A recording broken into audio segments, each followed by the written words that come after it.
Now make Cod Zombie game. Or you can't do that? Well, now I have to make a zombie game. But what's Cod Zombies? After some extensive research, I finally know what Call of Duty Zombies actually is. I'm practically an expert. With my newfound knowledge, I figured that a zombie game needs zombies. So I started modeling. Modeling something humanoid is really difficult, especially the face. Here are a few examples. Here we have Shitty Venom, Blue Martian, Happy Zombie, and finally, an actual zombie.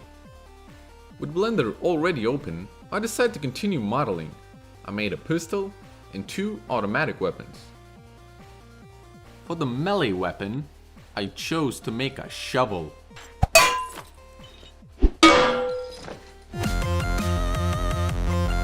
Now it was time to start making the actual game. I started off by copy-pasting the movement code from my COD remake. This didn't seem to work though. Yeah,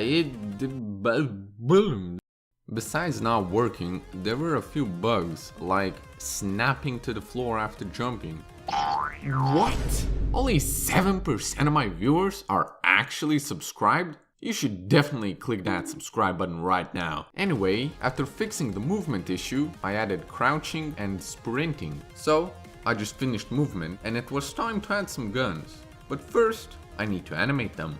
But Blender decided it's time to not work properly.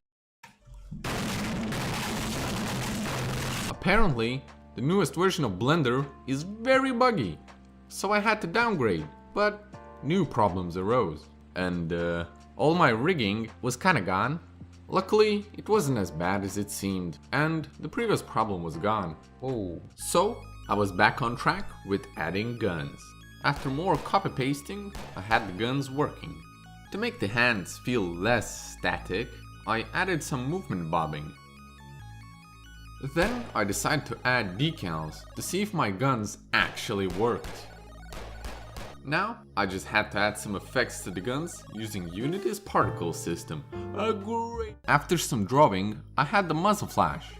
Then, I drew whatever this is. I later found out that this was perfect smoke. And you don't want the smoke, so click subscribe now. Then, I added the rest of the guns. I struggled a bit with aligning the iron sights, but with the power of vector math, I succeeded. So, for some reason, I decided to become an audio designer and I tried to make a cool gunshot sound. I'll let you be the judge. It was time to bring the zombie to the game.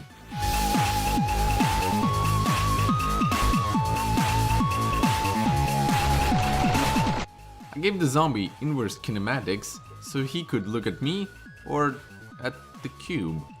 Did you know that the maximum horde size in Left 4 Dead is 30?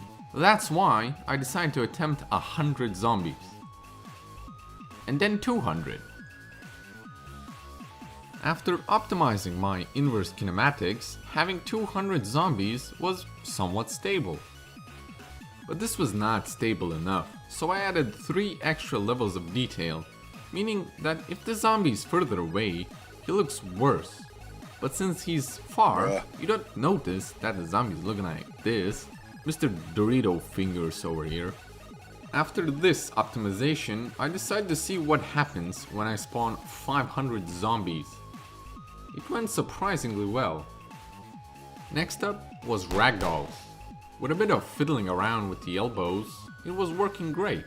Like I shoot him, he dies, and then he looks at me. He looks at me. No matter what. He did.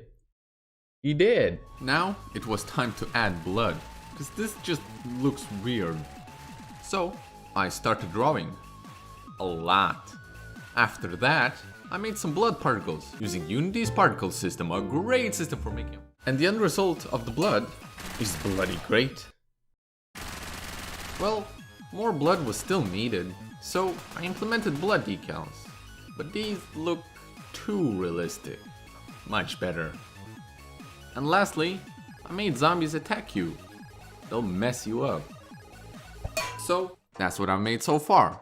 If you have any suggestions for the game, comment them down below.